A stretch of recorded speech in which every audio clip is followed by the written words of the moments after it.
अगर तुम्हें लगता है मकर संक्रांति सिर्फ दिल के लड्डू और पतंग उड़ाने का त्योहार है, तो तुम सनातन के सबसे गहरे रहस्य को मिस कर रहे हो।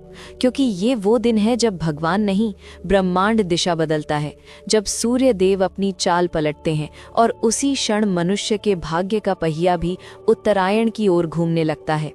मकर संक्रांति इसलिए मनाई जाती है क्योंकि इसी दिन सूर्य देव मकर राशि में प्रवेश करते हैं और यहीं से शुरू होता है उत्तरायण, यानी वो काल जब ऊर्जा ऊपर की ओर बहती है, जब जड़ता टूटती है, जब जो रुका था वो आगे बढ़ने लगता है। और यही कारण है कि सनातन धर्म ने इस दिन को जागरण का पर्व माना, न कि केवल उत्सव का। यही वजह है कि मकर संक्रांति बाकी त्योहारों की तरह चंद्र तिथि से नहीं बल्कि एक फिक्स तारीख पर आती है। और इस साल ये पर्व 14 जनवरी 2026 को मनाया जाएगा, क्योंकि सूर्य समय का राजा है, उसकी गति नहीं बदलती, और जब सूर्य सीधा चलता है तो जीवन को भी सीधा चलने का संदेश देता है। इस दिन तिल और गुड़ क्यों खाया और बांटा जाता है? क्योंकि तिल शरीर को ठंड से बचाता है और गुड़ वाणी को मधुर बनाता है। यानी सनातन साफ कहता है कि जीवन कठिन हो सकता है, मौसम सख्त हो सकता है, लेकिन इंसान का व्यवहार कभी कड़वा नहीं होना चाहिए।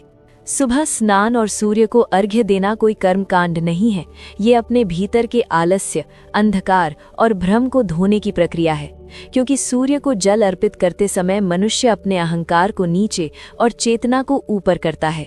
इस दिन क्या करना चाहिए? दान करना, मीठा बोलना, किसी नए नियम या अनुशासन की शुरुआत करना, क्योंकि उत्तरायण में शुरू किया गया संकल्प लंबे समय तक टिकता है। और क्या नहीं करना चाहिए?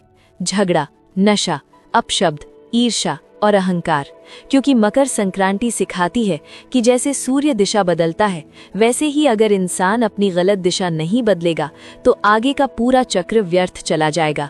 मकर संक्रांति सिर्फ त्योहार नहीं है, ये सनातन का चेतावनी दिवस है कि अब अंधकार का समय पूरा हुआ। अब या तो तुम ऊपर उठोगे या फिर पीछे छूट जाओगे। और यही वजह है कि ये पर्व हजारों साल बाद भी उतना ही शक्तिशाली है, उतना ही प्रासंगिक है और उतना ही खतरनाक रूप से सच है।